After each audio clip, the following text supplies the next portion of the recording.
So I suppose, Richie, what would you think are the takeaways from the four matches that we've watched today, and in terms of like what's going to be effective for people going towards the next Euros, the World Cup, so on?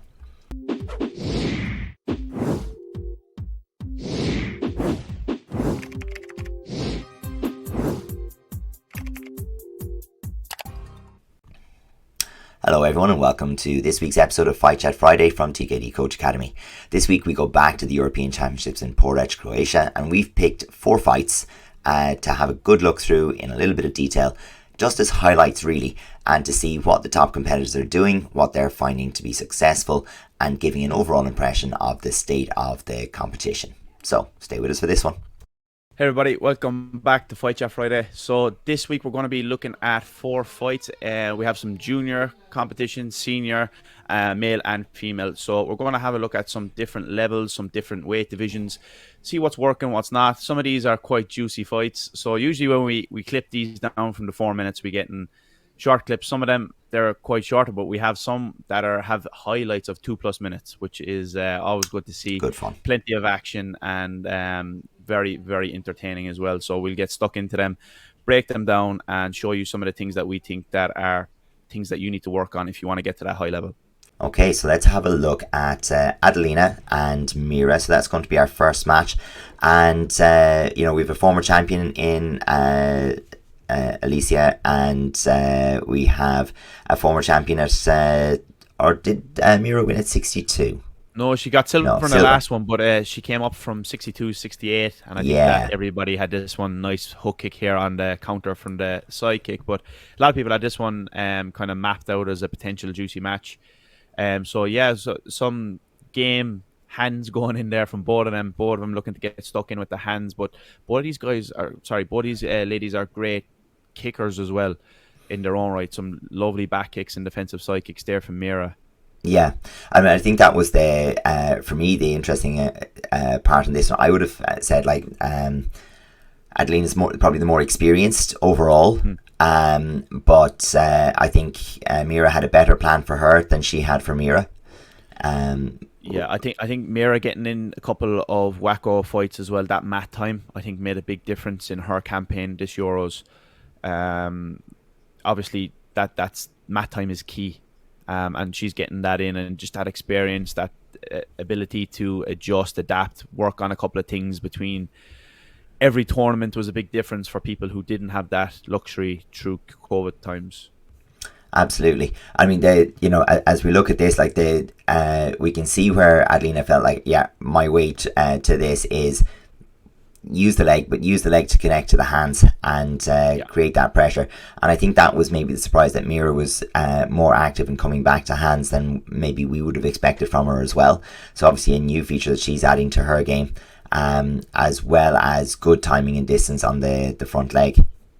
Yeah, I think that all comes from her stance and her footwork. So I think that's a big takeaway here, that she uses rhythm really well and her footwork to make her opponents second guess whether she wants to use the hands or use the legs. And then Mira has that ability to be able to step back, be on balance, and use kicking range counter shots. So she's able to mix the hands and legs really, really well. And I think that was the big advantage for her here, just picking off the cleaner shots, particularly on the defensive counter side of things.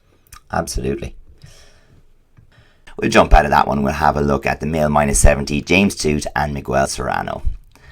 This was a great one. I think on this one, Adrian, one of the highlights for me was that both of these guys were very keen to get to the finish shot, let's say, as well. Once they got stuck in there off the lead leg and into the hands, they're very good, both of them, at looking for that turning kick to the body like here, and back kicks as well and things like that. And sometimes there's when you have that left versus right kind of fencing match, and both guys are very, very capable of that, there's a tendency for it to just stay there. And you just have a 1-for-1 match. And what I thought was really good from both guys, and maybe even particularly from Miguel, was finding those angles for the hook kick under, the turning kick under, getting the blind side with the backhand, in that sense, and having a go at interacting with the front leg. Yeah. I think the shorter stance is becoming a little bit more popular as well, Adrian, isn't it? Because people are able to launch from a little bit more of a stationary position and get more of a push into it. between the shorter stance or the, disguising and using the shortening of the stance before picking up the front leg, just to enable that carry. I think that's, it's definitely becoming more of a feature. Yeah, we're seeing like good work on the front hand, the front leg, backhand, a lot of good entries off them as well. Seeing some good ways of finding the turning kick. People are getting to the head really well off hands and finding great angles. Like that one there from James was lovely. He's able to pull that shot to the body really quick. Yeah, and a very nice slip hook in the beginning. I think, what I liked about these guys as well, very, very conscious of where they were in the ring and trying to act appropriate at all times, around the edges of the ring, making sure that they were, when they did manage to get a little bit of a breakthrough, that, and we'll see one here, I think, that, the opponent was finished and pushed out, or that they found, like you said earlier, they were looking for that finishing shot, which, when it's such a tit-for-tat kind of fencing match for most of it, the ability to find that shot, really did just define it or split, make the difference in the fight. Definitely.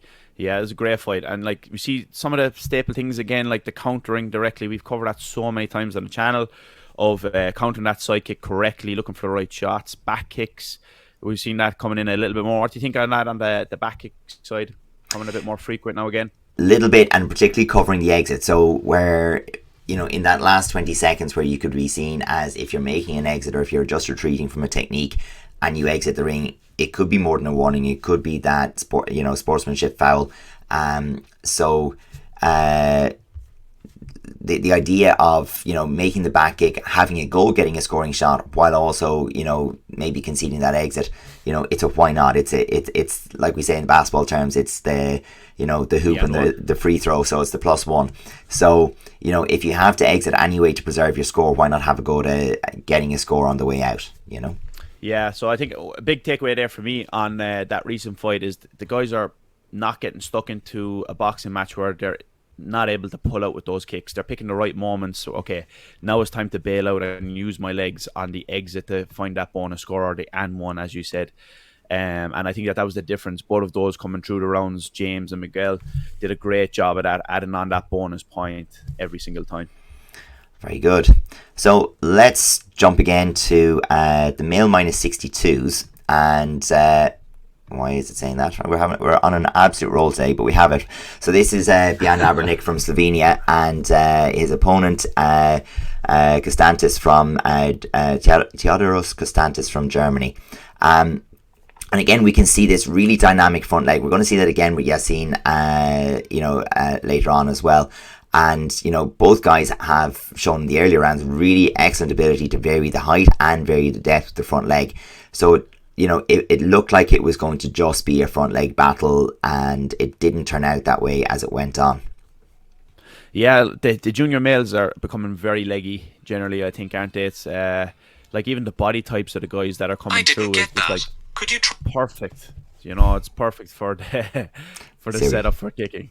Yeah, we're having loads of technical difficulties. And we just there with us. It's been a while. But what I'm really liking though is, again, we're coming back to that downward kick we've seen from the Slovenians. We saw it from Bjan in this. We've certainly seen it from Tyre Barada previously. We saw it from Ziga in the senior male 63s.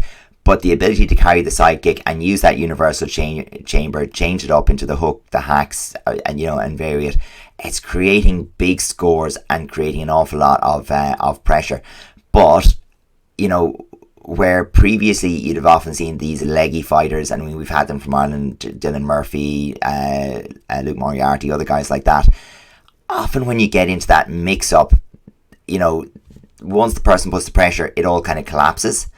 And what we're seeing here from Knabbernick is the ability to pull extra shots, to find the hands again, to find the foot again. And, it means that it's very hard for Costantes to... The way he finds the balance as well. Exactly. But it's very, very hard to then take the pressure off by going yourself. So, yeah, really quite impressive. The intensity he has, and the fact he's absolutely game as well. He wants to have a good fight and a good go of it. And eventually, with the skill level he has and the ability off that front leg, he's going to just break people down as well. And mentally, they were like, what am I going to do against this guy? So that's another factor with that as well, when he has every shot in the book. Definitely. And, even like that, where there's been such a pattern set of starting with the front leg that, going directly to hands that one time. And I mean, yeah, it's great to see this and great to see the referee just, yeah, that's fine, carry on. We'd love to see more of that and more of those kind of exchanges, as the matches progress. But we didn't see it in every ring, and we did see it a little bit more with the juniors, and it was why the junior 62s for me was one of the most enjoyable divisions to watch, and the senior 57s that were on the same ring, for a lot of it, really, really enjoyable to watch some of those matches. Yeah, and I think it goes back again. You see some cool shots there from Bian at weird angles that he's able to get, like head shots and body shots with his turning kicks off hands. Again, a big factor of what we see at this Euros. So those people who are getting those extra shots are the people that are winning. Oh, for sure. So we have been talking about this one. We've seen Talawi from Spain, I almost said Argentina, and Christian Papa. So Geeky's a long-term warrior. He's like years and years and years on the circuit and always close. Yeah. No, he's around a long time. I think 2007, 2006 even. I seen him competing for the first time, so he's in there. But Yazin, he's a new guy on the scene in terms of the senior division, but yeah, he's making a big statement recently. Very, very intense with his footwork and his pressure. Great guy off the front leg, and he picks the correct moments a lot of time to go straight into that backhand and pull off some nice techniques. This was a great one, a great back and forth, loads of action. Two guys were game, looking to give it everything they had. And I like the way he was able to use the leg to get into the hands. Stands very tall over that leg, doesn't he? Definitely, and even pulling some crazy angles on shots, which we'll see towards the second round of this one as well, when he's nice and clear in the lead. He's trying to counter and pull off some shots on the back foot a bit more, and some great shots he has in the book. That was another one again with that turning kick to the head.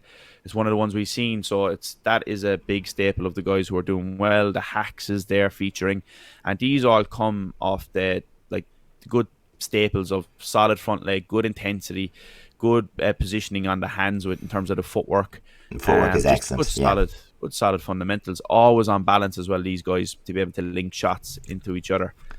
I know there's a couple of falls here and there, but their ability to plant their feet to go to another shot, for example, is what I'm really impressed with in terms of the balance. Yeah, and as I said, being able to pick the line through a 360, through a band-aid at the intensity and the speed that they're being thrown, requires to be in perfect balance, and it really, really is impressive to see that. A super, super fight.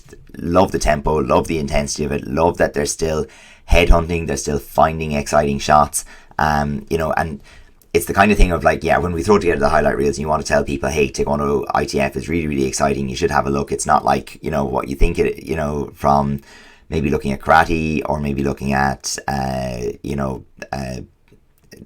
kind of the more traditional standoff kind of fighting, or even WT. It's like, okay, we want to show you this is different, wait till you see it. And you've got 90 seconds of highlights out of a 4-minute match there, which is really, really good.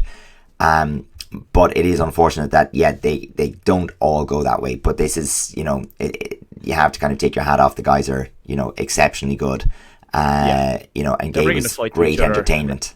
Yeah, exactly. They both want it as well, which is important, where sometimes your style, people want to stand off a little bit and have a low intensity match, which is your style, fair enough.